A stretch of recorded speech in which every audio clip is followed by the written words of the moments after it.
Prepare to be haunted by a chilling anthology of spine-tingling tales.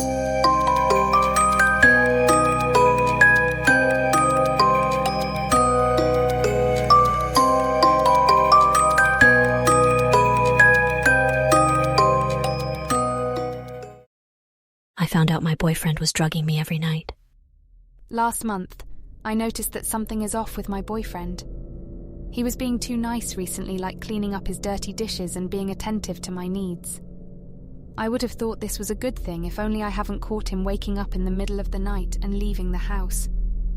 I tried waiting for him to come back, but I fell asleep after some time, and the next thing I knew, he was back in bed with me. That morning, it clicked on me like I found all the pieces to the puzzle. That's why he was acting so nice. And recently I will admit that we haven't had sex in a while and I thought he just wasn't in the mood. Now I know why. He was having an affair. I was furious and heartbroken. I told my best friend Natalie all about it and she was as heartbroken as me. She kept asking if I was sure about it. I mean, what other explanation it could be? He'll be gone the whole night and he'll be back in the morning. What did he do? Buy some milk? I said to her that I have a plan. I'm going to wake up before he does and catch him red-handed. My best friend just nodded and said that was a good idea. That night, my boyfriend prepared a nice meal for me, something he hadn't before, and I was mildly surprised. I pretended not to know anything about his infidelity, so our conversation went normally. However, when we finally settled back in bed, I had fallen asleep almost instantaneously. My sleep was so good that I wasn't able to wake up at midnight. I was disappointed with myself. How could I have slept through it? What's weird was in the following nights that kept happening to me. I couldn't wake up in the middle of the night. I also tried staying up all night, but at some point, I would fall asleep. That is very unusual since I've been a night shift employee before, and I didn't have this kind of trouble of suddenly falling asleep. Sometimes I couldn't even remember what happened last night. My crazy brain thought maybe my boyfriend was drugging me, giving me something to make me sleep through the night. That's the only possible explanation I could think of. But then, I asked myself, how did he know about my plan? My heart sank as I realized the answer to my question. Natalie, my best friend. I couldn't believe it. Why would she betray me? Is she my boyfriend's lover? At this point, I was intoxicated with anger. I skipped dinner and only drank water from the tap. I made sure none of my boyfriend's drugs would reach me. My boyfriend was even persistent that I should eat or at least drink some milk. To me, that was a confirmation that he was indeed drugging me. I was about to confront him about his infidelity right then and there, but I felt a blunt force hit me at the back of my head and I was out. When I came to, I was tied up in bed, and my boyfriend was watching me at the corner of our bedroom. He was biting his lips and was pale as a sheet. "What is this?" I asked him. His eyes lit up when he saw me awake. He then ran to our living room and called for someone. My heart sank as I saw who it was. It was Natalie. I yelled immediately after seeing her. "It was you! How fucking dare you!" I shouted at her. Natalie asked me to calm down. "It's not what you think," she kept repeating. "I'm gonna kill you both when I get out of here." I kept trying to free myself, but to no avail. They used some of the thickest rope I've seen. "Babe, listen to me," my boyfriend said. "I'm not cheating on you, and certainly Natalie and I have no romantic relationship. I get out of bed every night because I need to stay safe." "Stay safe?" I asked. "Stay safe from what?" "From you," he answered quickly. "What?" "Jace, it's near 3. We should get out of here," Natalie whispered.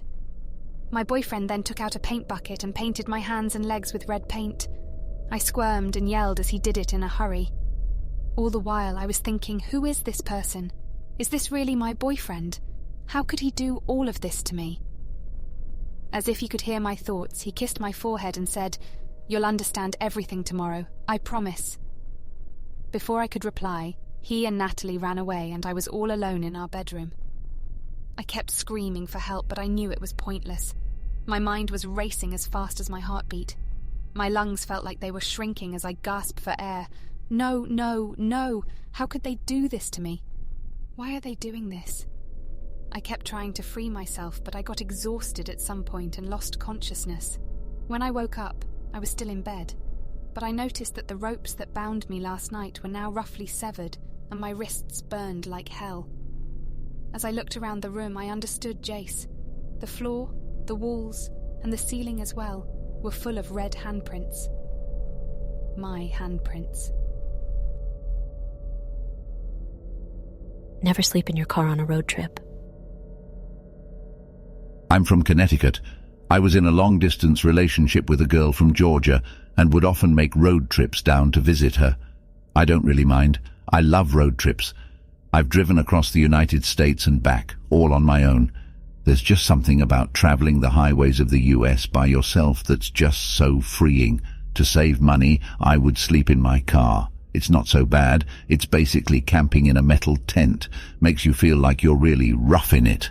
I just recline the seat back, keep the key in the ignition just in case, and doze off. I don't put anything up to block the windows for privacy. Maybe I should have. The trip down south is a comfortable 2-day drive. My stop would usually be somewhere along the Virginia-North Carolina border, so for my previous trip, that's exactly where I stopped that night. Rest stops were often less trafficked and thus quieter than truck stops. Normally I would have stopped at a Love's, but I was so tired that I settled for the first rest stop I saw. It was oddly vacant that night, with only a couple lone cars sitting forlorn under the amber street lamps, most likely travelers with the same idea as myself. I pulled into a parking spot away from the others, under the shadow of a tree and far from the street lamps. I figured I would have more privacy there as opposed to being bathed in light. So I did my usual thing, locked my doors, opened the window just a hair for ventilation, kept my key in, reclined the seat, and went to sleep. I was never interrupted on any of these car camping nights, so I never suspected anything on this one. Then a sharp tap woke me up. At first I thought I had heard it in my dream. I opened my eyes a bit confused. Since I was leaned back, I was facing the ceiling and couldn't see anything. I hear another tap, like a tiny object hitting a hard surface. It came in an irregular rhythm. Was it raining? Was water dripping onto my windshield? I'm under a tree. Maybe something fell from the branches. Maybe a squirrel or a bird had dropped something. What if a squirrel was climbing around my car? Or what if it wasn't an animal? The thought occurred to me that it might very well be a person poking around outside. What did they want? Were the doors locked? Yes. The keys were in the ignition. I can leave in an instant. Still, I lay there, completely still, pretending to be asleep, pretending I hadn't heard anything, hoping whoever it was, they would leave me alone. It was better to not find out. I was too afraid to find out. It was better to stay here in blissful ignorance. Still, the tapping continued. I had to do something. There was no way I was just going to stay there. I had to look. My heart was pounding. In that moment it was deafeningly loud. Whoever was out there could probably hear it. I decided I was going to look. I was going to raise my head up and see what was making the noise. So that's what I did. What met my eyes sent a jolt through entire body. Every muscle fiber locked up in pure shock at what I saw. The faint glow of the street lamps cast just enough light for me to make out what I was looking at. There in the windshield, staring directly at me, was a face. Someone I presumed to be a woman was lying on my hood, her face pressed right up against my windshield. Her face was completely still, locked in a permanent grin. I froze in overwhelming terror. The eyes I stared into appeared to have rolled back, showing only the whites. The nose was turned up, pressed painfully into the glass. The lips stretched wide, revealing horrid, rotten teeth. Even in the darkness I could tell her skin was sickly pale, contrasting her long, filthy black hair. Whoever this was, she was clearly not in her right mind. I don't know how long I sat there, too afraid to move. Finally I got a grip on myself and shot my hand to the ignition. It turned over, making in that instant the most beautiful sound I ever heard. For a split second, I was afraid I might be caught in a horror movie scenario, the one where the car won't crank as the killer approaches. I reversed as fast as I could, trying not to give this creeper time to try anything.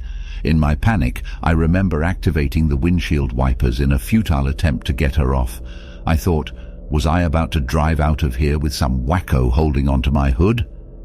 Thankfully, I didn't have to worry about that, because as soon as I stopped, the woman leapt off, landing on all fours. Seeing my opportunity, I shifted into drive and gunned it right as I saw her reaching for the driver's side door. With my foot on the gas, I sped out of the parking lot.